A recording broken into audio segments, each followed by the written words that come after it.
If you knew what I knew, you could get 10 million subscribers within 6 months. Your first video is not going to get views. Subscribers don't matter. Views don't matter. I mean, they do. So stop sitting there and thinking for months and months on end and just get to work and start uploading. Everything you want as a creator comes from making the best videos possible and thumbnails. Mr. Beast shares his best YouTube advice all the way from title and thumbnail secrets to growing a channel on YouTube. It's much easier to get 5 million views on one video than 50,000 views on 100 videos. He also reveals how he's able to hook in viewers in his videos and what he would do if he started over from scratch. What advice would you give yourself when you were starting out? Your videos suck. You think your videos are good, but they suck. They just do. And the sooner you learn how to make great videos that people actually want to watch, the sooner you'll get views. I think is the biggest takeaway, because like when I was 14, I thought my videos were the best in the world. They weren't. They're terrible. Many people are making way better videos than me, but I didn't think that. And I think, to be successful, you kind of have to have a little bit of that ego where you're like, my content's great. You got to believe in it. But also, like, if you have sub 1,000 subscribers, like, there's a good probability your videos just suck. They just do. And you need to make hundreds of videos or 100 videos. I don't know. It depends on the difficulty of your videos. Improve something every time and just like get to the point where they don't. When you make good content, you'll blow up. It's not the algorithm. It's not anything. It's just like me and most people who are in my position, you just make terrible videos. And that's okay, because you got to make a bunch of videos and improve over time to be great. Like, you don't just pick up a baseball and become an MLB level athlete within a year. It takes many years, and YouTube's kind of the same way. A lot of people get analysis paralysis, and they'll just sit there and they'll plan their first video for 3 months. And any of you listening, especially if you have 0 videos on your channel, your first video is not going to get views. Period. It's not. Your first 10 are not going to get views. I can very confidently say that. So stop sitting there and thinking for months and months on end, and just get to work and start uploading. Like, all you need to do, this applies to people who have not uploaded videos but have dreams of being a YouTuber, is make 100 videos and improve something every time. Do that. And then on your 101st video, we'll start talking, like, maybe you can get some views, but your first 100 are going to suck. There are very freak cases like Liza Koshy or Emma Chamberlain who have really good personalities, and it doesn't take them as many videos. And it's just like people who are 7'5" and making the NBA. Like, yes, there are freak cases you can find, but for the average person like us, who don't have these exceptional personalities and backgrounds in filmmaking, just make 100 videos, improve something each time, and then talk to me on your 101st video. How do you improve something each time? The second one, just, I don't know, put more effort into the script. The third one, try to learn a new editing trick. The fourth one, try to figure out a way that you can have better inflections in your voice. The fifth one, try to, study a new thumbnail tip and implement it. The sixth one, try to figure out a new title. There's infinite ways. That's the beauty of content creation online. There's literally infinite ways, from the coloring to the frame rate to the editing to the filming to the production to the jokes to the pacing, to every little thing can be improved, and they can never not be improved. There's literally no such thing as a perfect video. What YouTube wants is they want people to click on a video and they want to watch it. Like, at its core, that's what it is. Now, you can like draw little lines and go as deep as you want into how to get people to click and how to get people to watch. I mean, essentially, by studying the algorithm, you'll learn that you're more studying human psychology, right? What do humans want to watch? Anytime you say the word algorithm, just replace it with audience, and it works perfectly. Like, the algorithm didn't like that video? No, the audience didn't like that video. Literally, that's it. If people are clicking and watching, then it gets promoted more. And that's literally all the algorithm does, is reflect what the people want to a T. And if you deny that, you just make terrible videos and are trying to find a scapegoat. What makes for a good title? Short? Not just short. It's also, if someone reads it, are they like, do they have to watch it? Is it just so intrinsically interesting that it's just gonna quit them if they don't click on it? You know what I mean? Ideally, it's a title also that, because the titles don't live in a vacuum, right? So it has to lead into the content. So ideally, the title represents content that you would want to watch for 20 minutes. So if it's a 20-minute video and the title is "I stepped on a bug," the click-through rate is going to be much lower than if it was like a 5-second video. Like, even nuances of the length of the video based against the title will affect whether people want to click it, because sometimes they just don't add up. I mean, it's that, yes, ideally you want it below 50 characters, because above 50 characters on certain devices, you run the chance of it going ... So like, I took a light pole and I saw how many dollar bills I could stack on top, and they would just go ... because it's too long and it can't finish it. And that's the worst thing, because then people don't even know what they're clicking on, and so it's going to do even worse. Short, simple, ideally, and just so freaking interesting they have to click, and it is a good segue into the content, and it represents the length of the content. The more extreme the opinion, typically the higher the click-through rate. If you can like pay it off in the content, then it just supercharges it. So like, Oh, so you have a kind of estimate of the extreme. like this water, right? You're like, Fiji water sucks. Yeah. That would do fine. But if you said Fiji water is the worst water I've ever drank in my life, Yeah. way more extreme opinion would do way better. But you have to deliver. Yeah, but then you have to deliver, because the more extreme you are, the more extreme you have to be in the video. I heard you guys talking about autoplay on YouTube, Yes. and I've never considered it. I've always thought about the thumbnail, but now on YouTube, videos automatically play. Of course. So before you film a video, what is the thumbnail? What is the video? And then what's the first 5 seconds? And then what's the first 30 seconds? You know, by the first 5 seconds is like goes with the thumbnail. Because it's possible that people open YouTube and They don't see it. They don't even see Especially the for thumbnail. us, because like for so many people I've watched hundreds of our videos, when I upload, I am first on your homepage. So like you just literally don't even see the thumbnail because it autoplays so quickly. So like the thumbnail is irrelevant. I have to like visually convince you to click on the video. Wow, that's so interesting. Yeah, that's why we go so hardcore. Dude, that's so crazy. So do you consider also captions in those first 5 seconds? Because Of people course, aren't all of watching it. with Yeah, audio. everything. Everything. Yes, 100%. Wow. So those first 5 seconds, that hook is now even more important than it ever used to be. Oh, 100%. Yeah, before it was important because you had to convince people to watch. Yeah. Now you have to convince people to click and watch at the same time. Whoa. With the first 5 So seconds. that's driving CTR now too. Yeah. It is, Interesting. 100%. Wow. I roast that a lot of people who like have boring first 5 seconds. It's brutal. Your title and thumbnail set expectations, and at the very beginning of the video, to minimize drop off, you want to assure them that those expectations are being met. If you click on a video where of his where it's like Tether is a scam, and then at the very beginning he starts talking about literally anything else, then you are like, oh, this is bull. This isn't what I clicked on. But if at the very start of the video you go, Tether is a scam, and I'm going to teach you why, then it's like, okay, you match the expectations. So at the very beginning, match the expectations, and then you want to exceed them. So you want to assure people that what they clicked on is what they're getting, and then blow their mind and be like, but you're also getting even more. That's how you lower drop off, which a lot of people, sometimes it takes them like 20 seconds to really meet the expectations. And so you lose, like, that's where you're going to lose everyone. Everyone's videos start like this, and then it levels off.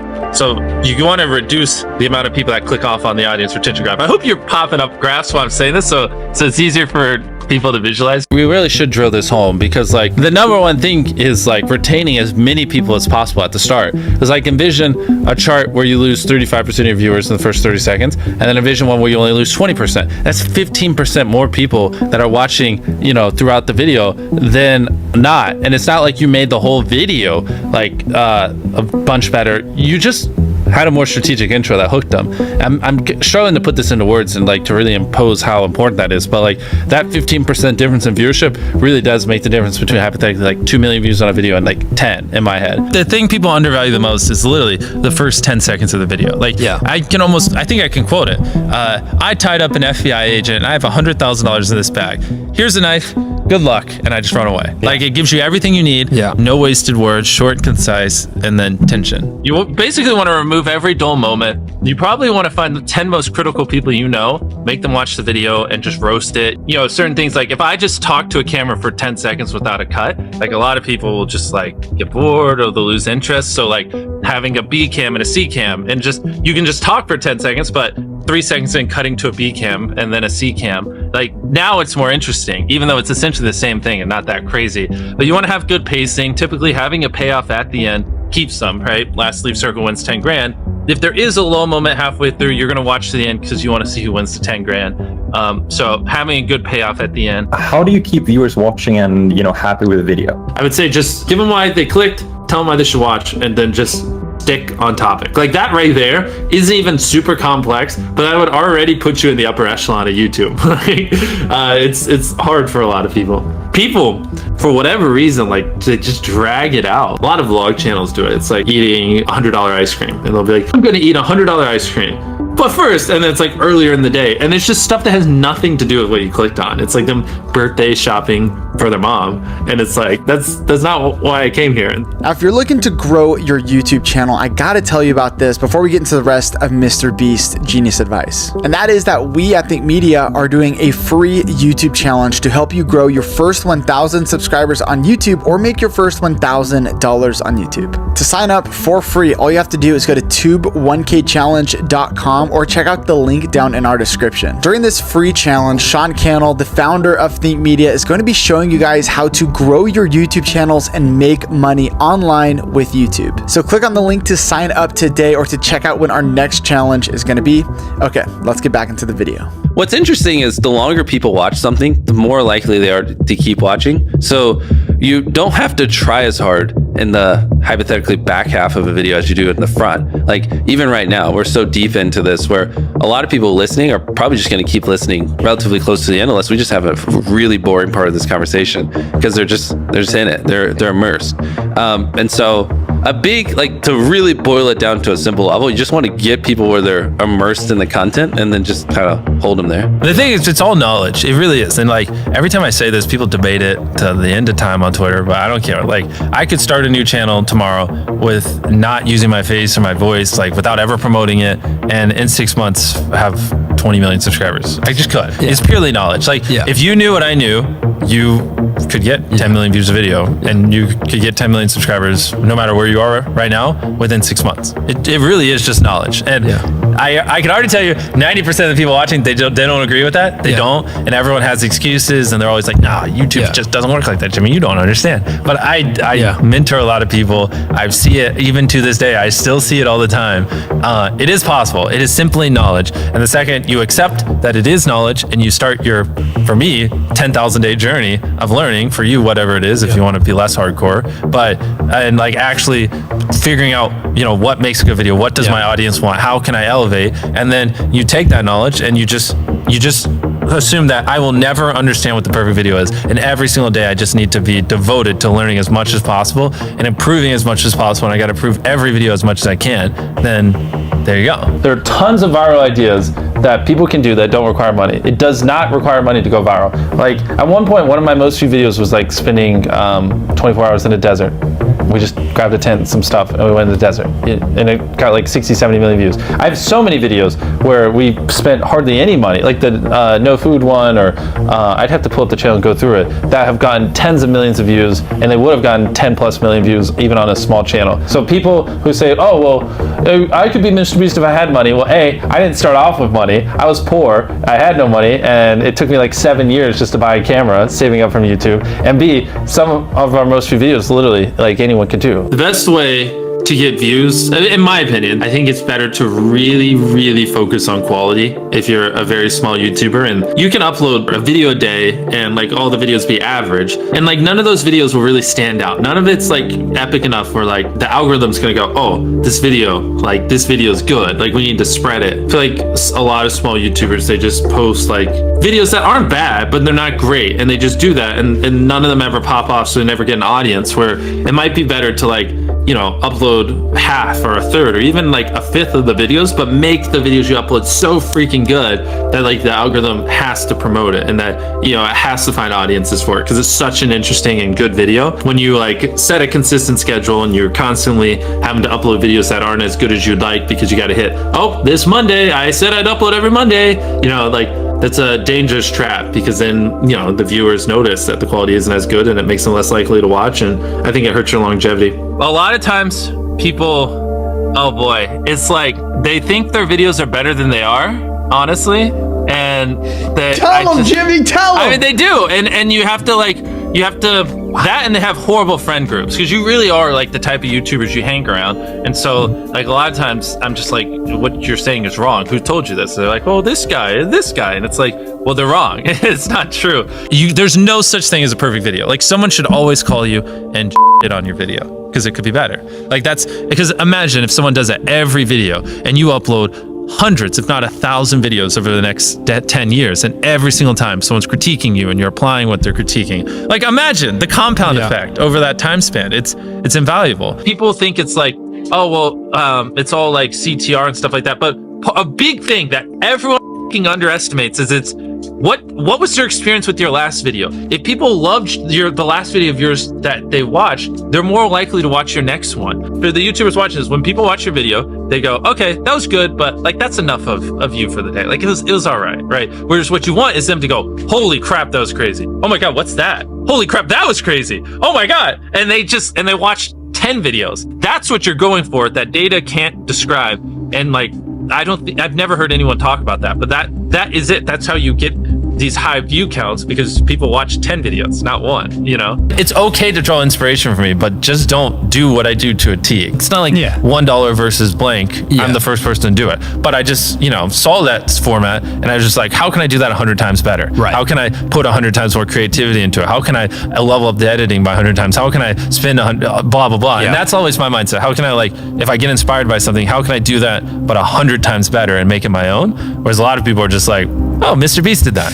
I'm just gonna do it. Yeah, how do I make a good thumbnail? How do I get people to click my video? You want it to be simple. You want them to be able to, like, when they're scrolling through their suggested or homepage or whatever touch point, you want them to instantly be able to understand what you're conveying. And you want them to feel some type of emotion. You know what I mean? The way I like to phrase it is you want to make it so interesting or spike their curiosity or whatever emotion so much that, like, if they don't click it, they'll wonder, you know, when they're before they go to bed, like, what happened? You know what I mean? Like an example would be like if you uploaded a video, I rode a skateboard with 1,000 other people on it, and like people are falling off the side or whatever. And I'm envisioning like a giant skateboard and people like hanging on the side of it.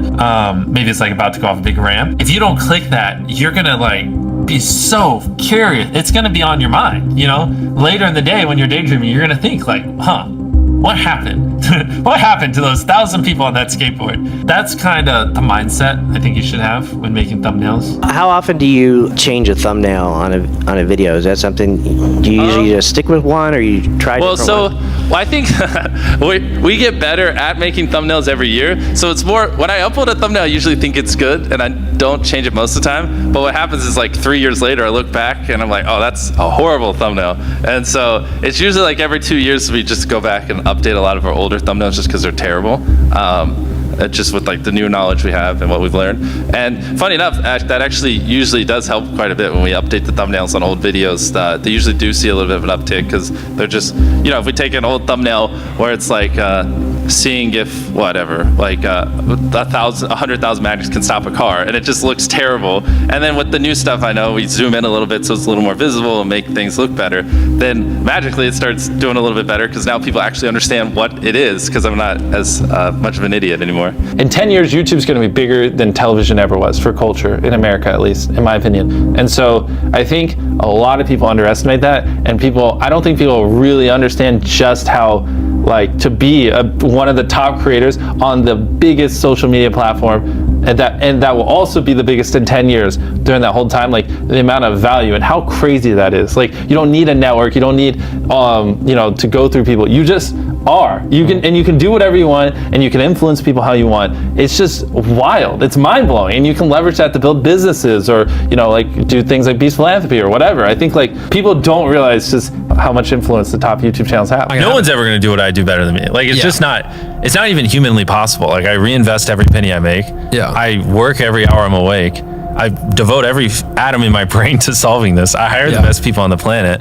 I've been doing this for 14 years, and I think in decades, not years. So I'm going to be doing this for another 20, 30 years, not 2 or 3. So no, the next me isn't going to be me because no one's going to do what I do better than me. It's not possible. If I thought someone was doing better than me, I'd just start sleeping less so I could work even more. Like, I'd figure it out. I don't The barrier to entry to be you is extremely high.